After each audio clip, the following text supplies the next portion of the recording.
नमस्कार, मैं सुषमा कुमारी, केंद्रीय विद्यालय एनएल।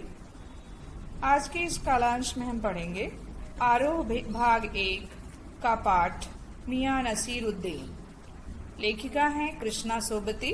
सबसे पहले लेखिका परिचय। कृष्णा सोबती का जन्म 1925 ईस्वी में पाकिस्तान के गुजरात नामक स्थान पर हुआ। इनकी शिक्षा लाहौर, शिमला व दिल्ली में हुई। इन्हें साहित्य अकादमी सम्मान, हिंदी अकादमी का शलाका सम्मान, साहित्य अकादमी की 72 सदस्यता सहित अनेक राष्ट्रीय पुरस्कारों से नवाजा गया।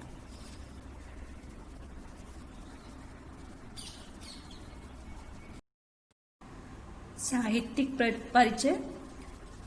हिंदी कथा साहित्य में कृष्णा सोबती की विशिष्ट पहचान है। वे मानती हैं कि कम लिखना विशिष्ट लिखना है। यही कारण है कि उनके संयमित लेखन और साफ सुथरी रचनात्मकता ने अपना एक नित नया पाठक वर्ग बनाया है।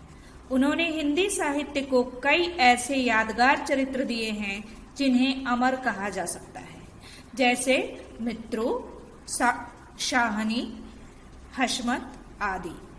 भारत पाकिस्तान पर जिन लेखकों ने हिंदी में कालजयी रचनाएं लिखी, उनमें कृष्णा सोबती का नाम पहली कतार में रखा जाएगा। यह कहना उचित होगा कि यशपाल के झूठा सच, राही मासूम रजा के आधा गांव और भीष्म शाहनी के तमस के साथ साथ कृष्णा सोबती का जिंदगी नामा इस प्रसंग में विशिष्ट उपलब्धि है। संस्मरण के क्षेत्र में हम हशमत कृति का विशिष्ट स्थान है। इसमें उन्होंने अपने ही एक दूसरे व्यक्तित्व के रूप में हशमत नामक चरित्र का सृजन कर एक अद्भुत प्रयोग का उदाहरण प्रस्तुत किया है। प्रमुख रचनाएं। कृष्णा सोबती ने अनेक विधाओं में लिखा। उनके कई उपन्यासों, लंबी कहानियों और संस्मरणों ने हिंदी साहित्यिक संसार में अपनी दीर्घजीवी उपस्थिति सुनिश्चित की है।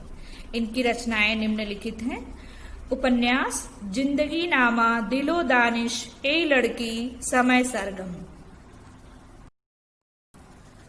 कहानी संग्रह डार से बिछुड़ी, मित्रों मर जानी, बादलों के घेरे, सूरजमुखी अंधेरे के शब्द चित्र संस्मरण। हम हशमत शब्दों के आलोक में। इनके भाषिक प्रयोग में विविधता है। उन्होंने हिंदी की कथा भाषा को एक विलक्षण ताजगी दी है। संस्कृत निष्ठ तत्समता, उर्दू का बांकपन, पंजाबी की जिंदा दिली, ये सब एक साथ उनकी रचनाओं में मौजूद है।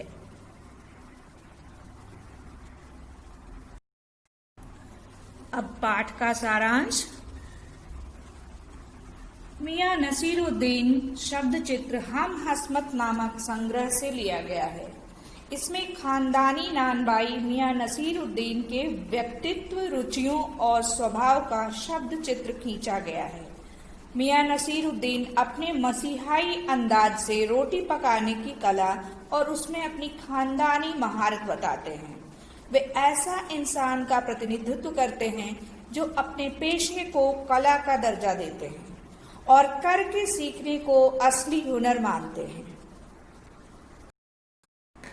लेखिका बताती हैं कि एक दिन वह मटिया महल के गढ़ैया मोहल्ले की तरफ निकली तो एक अंधेरी व मामूली सी दुकान पर आटे का ढेर संते देखकर उसने कुछ जानने का मन हुआ।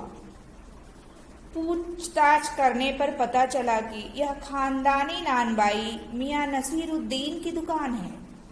ये 56 किस्म की रोटियां बनाने के लिए मशहूर हैं। मियां चारपाई पर बैठे बीड़ी पी रहे थे।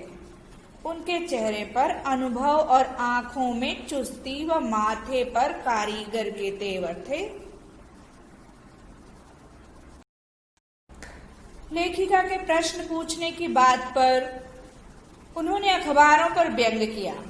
वे अखबार बनाने वाले व पढ़ने वाले दोनों को निठल्ला समझते हैं।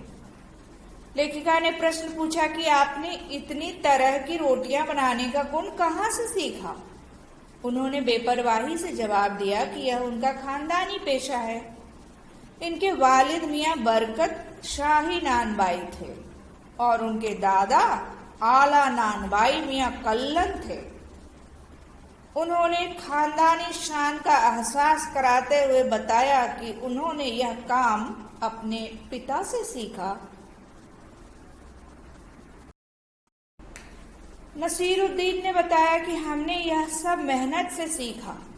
जिस तरह बच्चा पहले अलिफ से शुरू होकर आगे बढ़ता है या फिर कच्ची पक्की दूसरे से होते हुए ऊंची जमात में पहुंच जाता है, उसी तरह हमने भी छोटे छोटे काम, बर्तन धोना, भट्टी बनाना, भट्टी को आंच देना आदि करके यह हुनर पाया है। तालीम की तालीम भी बड़ी चीज होती है। खानदान के नाम पर वे गर्व से फूल उठते हैं।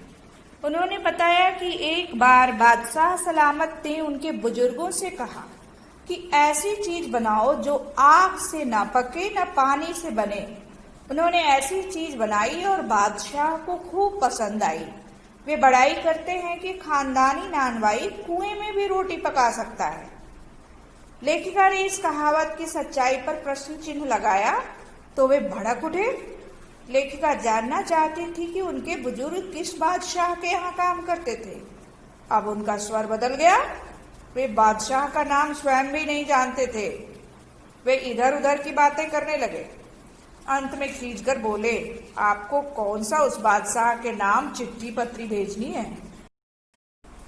लेखिका से पीछा छुड़ाने की गरज से उन्होंने बब्बर मियाँ को भट्टी सुलगाने का आदेश दिया।